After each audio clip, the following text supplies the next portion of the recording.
Primeira leitura do profeta Jeremias, capítulo 17, 5 a 8.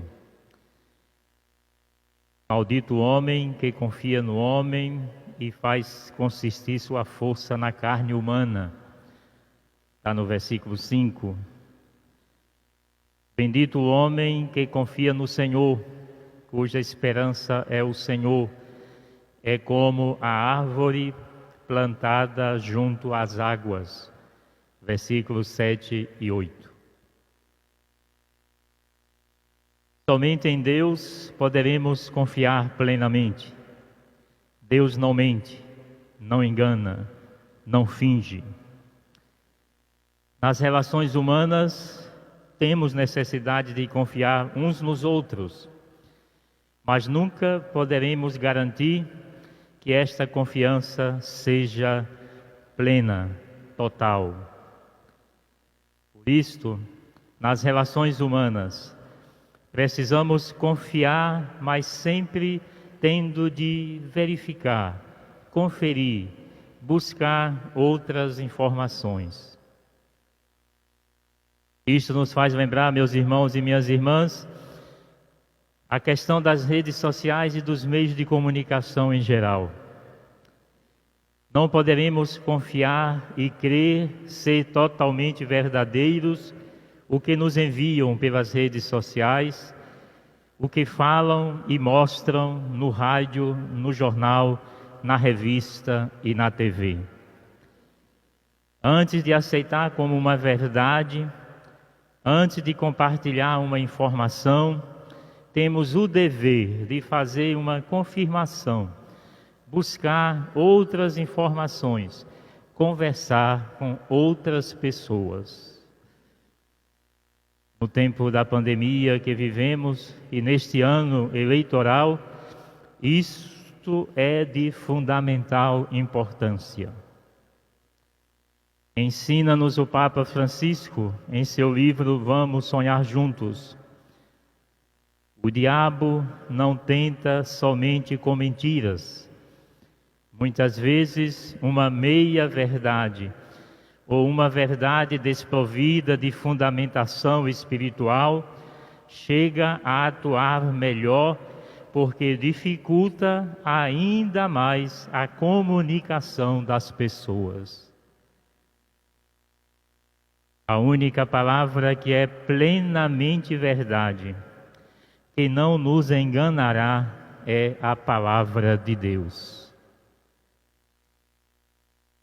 No Salmo 1, que nós rezamos como resposta à primeira leitura, a gente rezou no versículo 1 dizendo: Feliz é todo aquele que não anda conforme os conselhos dos perversos, e não entra no caminho dos malvados. Eu posso me considerar uma pessoa feliz, segundo esta orientação do salmista, do que nós acabamos de rezar no Salmo 1. Não sigamos os conselhos dos perversos. São tantos conselhos dos perversos. Por exemplo, use drogas, você vai ficar eufórico e seus problemas vão ser resolvidos. Outro conselho dos perversos: aceita este dinheiro, este emprego, para você compactuar com a minha corrupção, para você votar a favor da lei que eu estou propondo. Outro conselho dos perversos: aceite esta verba de minha empresa para ajudar a igreja, mas vocês não podem mais falar contra a mineração, contra as madeireiras, contra a exploração dos trabalhadores, contra a devastação da natureza, e nem pode mais falar em defesa dos povos indígenas, dos negros, dos ribeirinhos, dos excluídos. Outro conselho dos perversos: a Covid é uma invenção dos comunistas. Não passa de uma gripezinha que vai matar umas 800 pessoas no máximo. Outro conselho dos perversos. A vacina não é necessária para combater a Covid. Não tome a vacina, senão você poderá virar um animal. Outro conselho dos perversos. Não tome a vacina, porque ela é feita de fetos de crianças abortadas. Outro conselho dos perversos. Aqui está proibido exigir o uso de máscaras. Outro conselho dos perversos. Fazer isolamento por causa da Covid prejudica a economia. Outro conselho dos perversos. Não precisa observar as leis de trânsito. Você é livre e faz o que quer. Outro conselho dos perversos. Coloque o volume do som do seu carro e de sua casa o mais alto que você quiser. Você tem esse direito de ouvir o som na altura que você gosta. Os incomodados que se mudem. Outro conselho dos perversos. Os povos indígenas atrapalham o desenvolvimento econômico do país. Outro conselho dos perversos. Os negros que vivem nos quilombos são preguiçosos. Pontinhos. Aí cada um e cada uma de nós poderá acrescentar quantos conselhos de perversos a gente vai ouvindo, lendo e vendo. Não sigamos os conselhos dos perversos, é o que está no versículo 1 do Salmo 1. E depois no versículo 2, o oposto. Feliz é quem encontra seu prazer na lei de Deus e a medita dia e noite sem cessar. Eu posso me considerar uma pessoa feliz, segundo esta orientação do salmista, do Salmo 1. Feliz quem encontra seu prazer na lei de Deus e a medita todo dia e toda noite, sem cessar. Deixo-me guiar pela palavra de Deus. A palavra de Deus tem sido uma fonte inspiradora de minha vida, de minha vocação e de minha missão.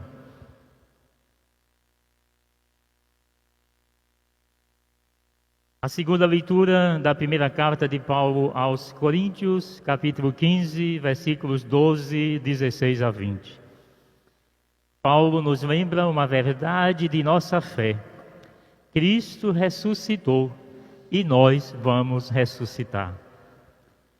Renovemos hoje, daqui a pouco, na oração do credo, esta verdade de nossa fé cristã católica.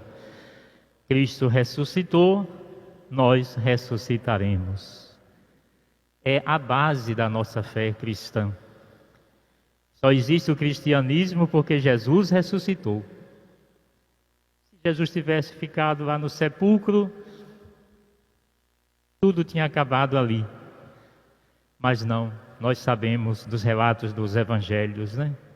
Cristo no terceiro dia ressuscitou. A vida venceu a morte. Nós respeitamos as pessoas que pensam diferente. Nós respeitamos quem acredita na reencarnação. Mas nós, cristãos, acreditamos na ressurreição, que é diferente. Reencarnação é a gente assumir, depois que morre, um outro corpo e voltar de novo a viver neste mundo, até a gente se purificar. E aí morre e vai para o lugar que tem que ir. A ressurreição é de outro jeito. A gente vive aqui neste mundo uma vez só, morremos uma vez só e ressuscitamos uma vez só. Essa é a nossa fé cristã católica que Paulo, hoje, na segunda leitura, nos lembra e reforça para a gente crer cada dia mais.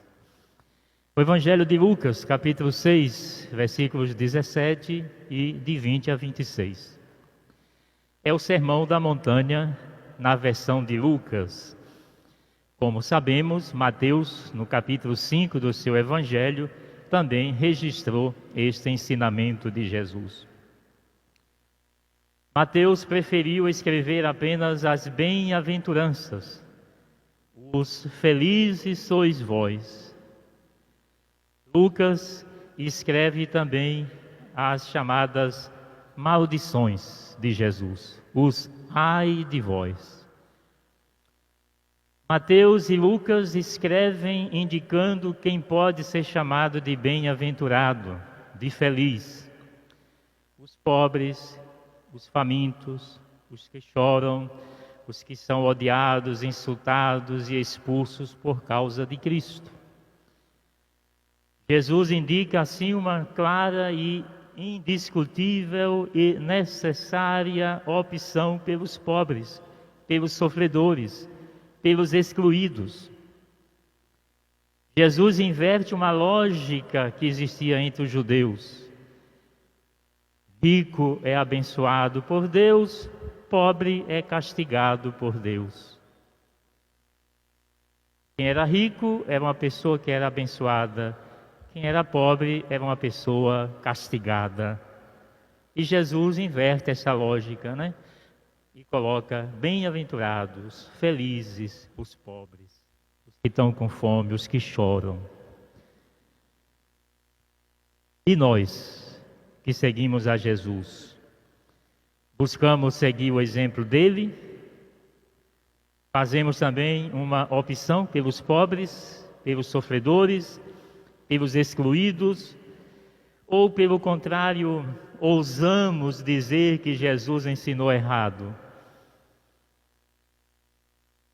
Ou somos daqueles e daquelas que criticamos quem na igreja ensina e faz esta opção pelos pobres, pelos excluídos, pelos sofredores? Como já dissemos, Lucas acrescenta os ai de vós. Ai de vós os ricos, ai de vós os que têm fartura, ai de vós os que riem, ai de vós os que são elogiados. Lucas nos mostra uma fala profética de denúncia de Jesus. Jesus alerta para o perigo das riquezas, os que levam uma vida sem dificuldades, os que andam rindo à toa, os que recebem elogios dos que exploram o povo e destroem a natureza. É um alerta importante para mim, para você e para nós. É o nosso Mestre Jesus que está dizendo: cuidado, cuidado, veja bem de que lado você está. Perguntemo-nos então, temos buscado imitar Jesus nesse seu jeito de profetizar, denunciando tudo o que existe em nossa sociedade que é causa de morte, de sofrimento e de miséria das pessoas?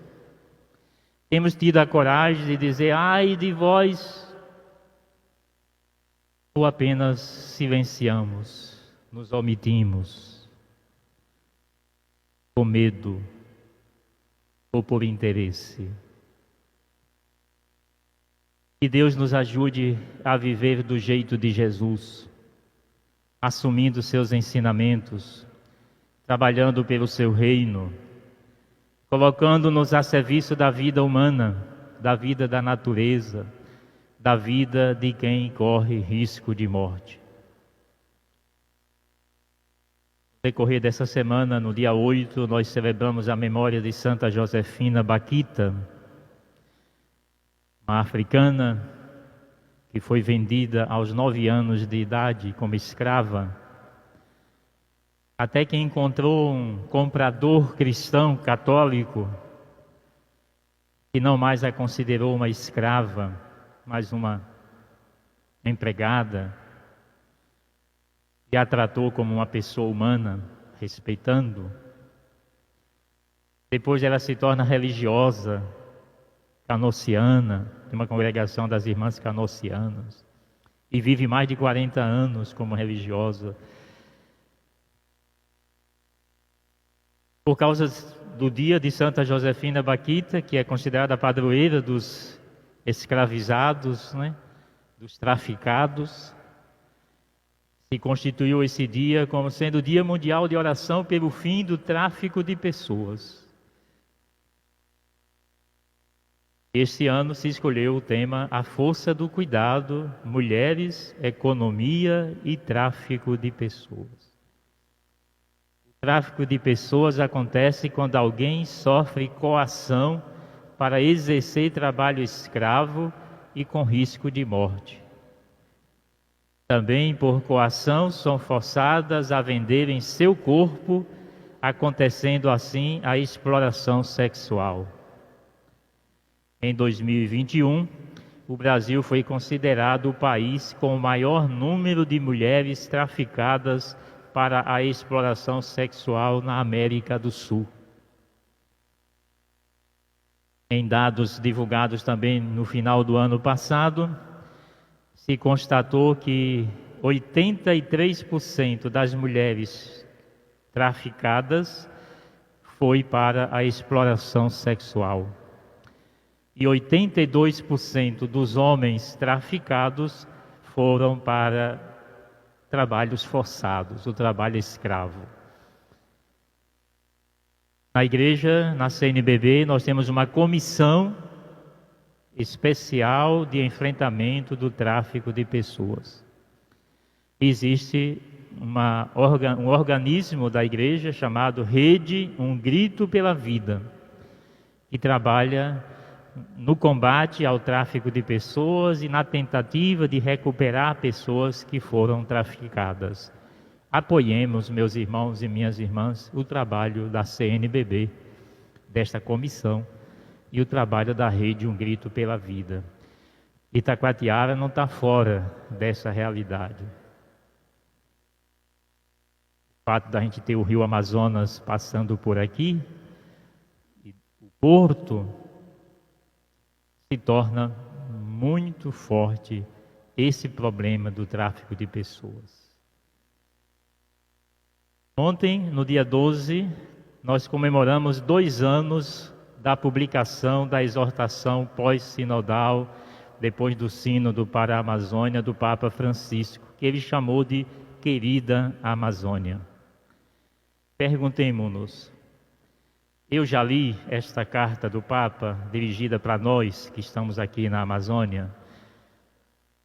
Se sim, perguntemo-nos: tenho levado em conta as orientações do Papa Francisco nesta carta, Querida Amazônia, em nossa vida pessoal, familiar, social e eclesial?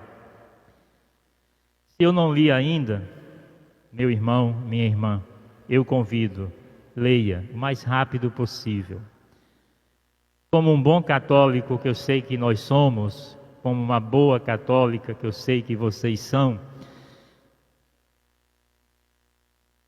vamos ler a carta do nosso líder maior na Igreja Católica, que se chama Papa Francisco.